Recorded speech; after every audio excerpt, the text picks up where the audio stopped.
Bahan baku, terutama kita ada pencarian bahan baku yang mana disebut besi inti. Besi inti itu adalah besi sejarah Golok Ciomas yang ada di wilayah Ciomas. Inti itu bahan-bahan Golok Ciomas dulunya, sampai saat ini juga alhamdulillah masih banyak. Terus kita kumpulkan, dan pengumpulan pun kita tidak gampang. Ada riado khusus dan ada ritual khusus yang mana kami laksanakan sebelum pengambilan besi-besi bahan baku atau besi inti tersebut.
Kan yang setengah genap ya.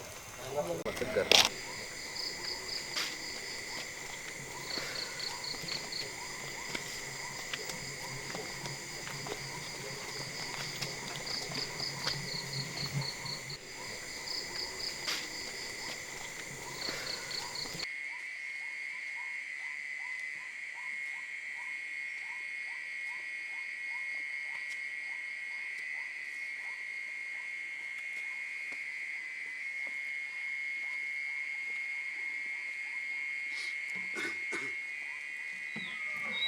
Pengambilan airnya itu pertama tanggal 12 bulan Mulud itu jam 1 itu baru dia ngambil air. Pertama airnya itu air Cidadap, yang kedua air Ciwaringin, yang ketiga air Cilalaki, Cibikang, Cirung Kebo, Ciwaru, Ciomas, Cai Pengaduan. Penghabisan itu dia pengaduan air itu pengambilan air itu Cikiara itu. Jadi berapa rupa itu adanya? Ya 9, ada 9 yang diambil gitu, airnya itu air Ciomas namanya. Itu mah ada amanat jadi leluhur sih gitu cah. Iya memang kudunya begitu gitu. Saya cuma melaksanakan gitu cah. Jadi leluhurnya itu ada amanah-amanahnya gitu. Jadi harus diritualin dulu gitu. Apa yang dibaca-baca gitu cah. Ada urusannya itu mah gitu. Jadi saya kalau ngelangkah pada amanah kolot itu nanti gitu mikirin efeknya gitu, begitu doang gitu. Ya saya mah cuman pelaksanaan gitu. Pelaksanaan doang gitu.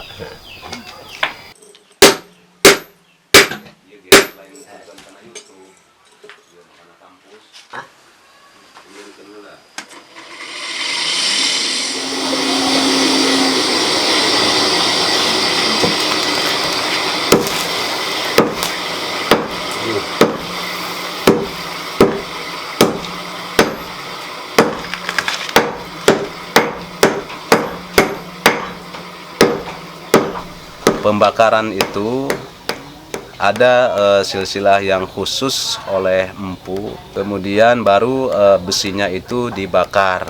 Karena yang dibakar itu bukan satu besi, banyak besi yang akan disatukan dulu sampai berapa macam besi, itu kan besi inti ya, baru dibakar sampai meleleh beberapa ribu derajat.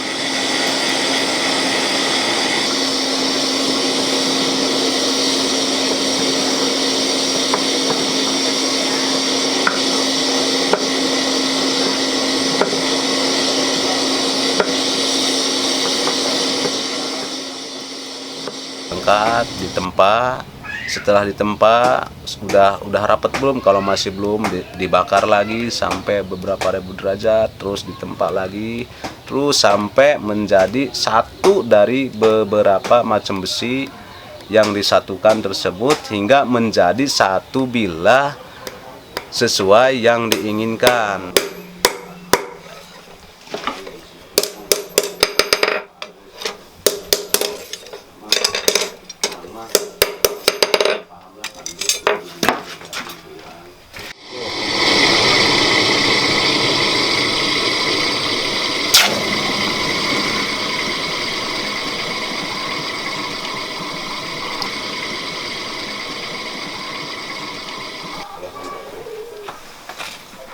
Di grinding sesuai dengan pola yang akan dibikin polanya. Misalnya mau dibikin jenis bilahnya kembang kacang, mau dibikin jenis bilahnya candrung trisakti ya, kemudian salam nunggal dan seterusnya, itu penyesuaian dengan udah pola yang di tempat tadi gitu.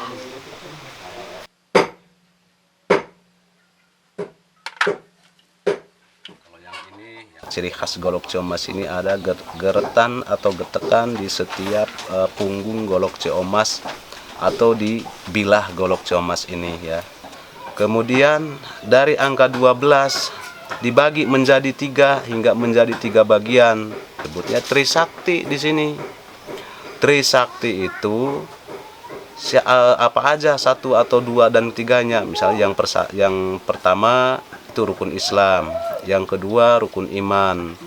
Rukun Islam ada 5, rukun iman ada 6 ya, berarti jumlah ada 11. Ada 11 ditambah lagi 1, apa itu 1? Ihsan. Nah berarti di rukun Islam, rukun iman dan ihsan itu satu bendel disebutnya 12.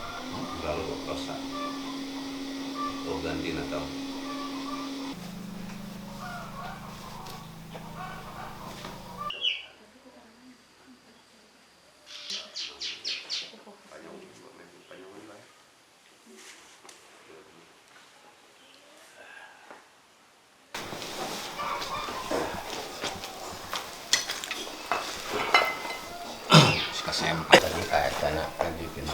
Lalu hanya penuh. Iya nah. Wadah kopi segala juga. Ini.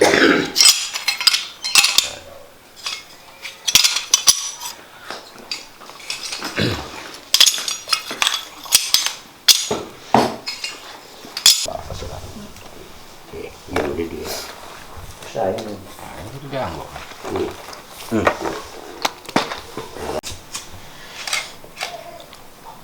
Iya na bawa nih. Iya na ya. Besi. Ada ini ya. Bawa sana.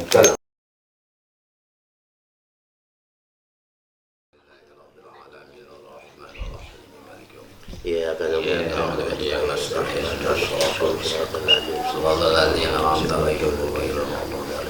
Sumaila adarati jami'a awliya Allah lillahi min masyriqil ardi ila maghribiha fi bariha wa bariha min yaminiha ila shimaliha khususan ila hadarati sultanil awliya Syekh Muhyiddin Abdul Qadir Jailani qaddasa mawsirul qalbi sahibul karamah wal ijazah syai'un lillahi lahumul fatihah. Bismillahirrahmanirrahim. Alhamdulillahirabbil alamin arrahmanir rahim. Ya tuhudun bahu kullu majman khususan al-Fatihah. Bismillahirrahmanirrahim. Alhamdulillahirabbil alamin arrahmanir rahim. Ya Rabbana wa sallallahu alaihi wa sallam. Susana hadatina Sumaila ya makasalam dulu bareng banyak. Ada bakalan bentuk wilah. Setelah jadi golok, ada ritual di 12 Maulid itu juga pemulasan pusaka Gondam Denok kepada wilah. Nah, secara khusus ritual yang dilakukan oleh Pande sendiri di samping pemulasan itu kita mandikan dengan air keramat tadi, dengan diberikan wangi-wangian, baik itu dari minyak wangi maupun kembang 7 rupa minimal. Itu runtutan ritual yang kita lakukan.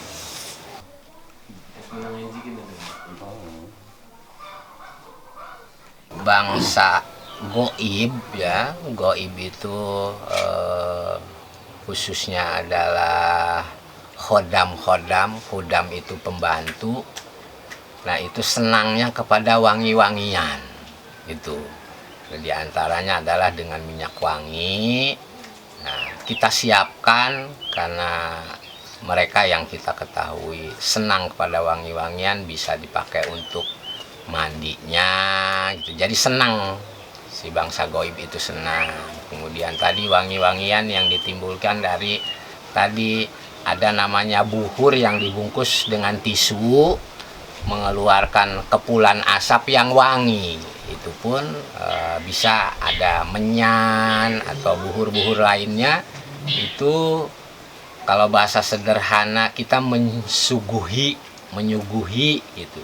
Bukan dalam arti tanda negatif, untuk kita menghargai tadi hablum minan nas, hablum minal alam gitu ya, makhluk-makhluk yang lain di alam sekitar kita ini agar bersahabat dan bersama untuk tadi sekali lagi mengharap rahmat dari Gusti Allah Subhanahu wa taala. Sekolot gitu ngelebudaknya gitu sales mam. Alhamdulillah sekarang zamannya sudah canggih, sudah modern. Ya kita manfaatkanlah situasi yang zaman-zaman canggih ini. Ya misalnya kita dibuka lapak ya, dibuka lapak online misalkan di Shopee, di Lazada maupun di Bukalapak dan di medsos, di Instagram kita promosikan gitu kan, bahwa karena di setiap barang pusaka memang bukan untuk diperjualbelikan, karena yang perlu datang ke sini, yang perlu ke golok ini, ke barang pusaka biasanya pada datang semuanya ke sini hasil dari promosi di internet tersebut gitu. Sekarang mah udah nggak musim jawara atau bacok-bacokan, nggak, bukan untuk tujuan ke arah situ. Pusaka Golok Comas kita melestarikan Golok Comas ini hanya adalah jalan tali silaturahmi sesama dan menghargai budaya daerahnya masing-masing, dan itu pun kita tidak memandang itu suku apa, agama apa. Yang penting dalam pelestarian budaya ini di setiap daerah pun kita saling menghargai dan tidak mengganggu gitu.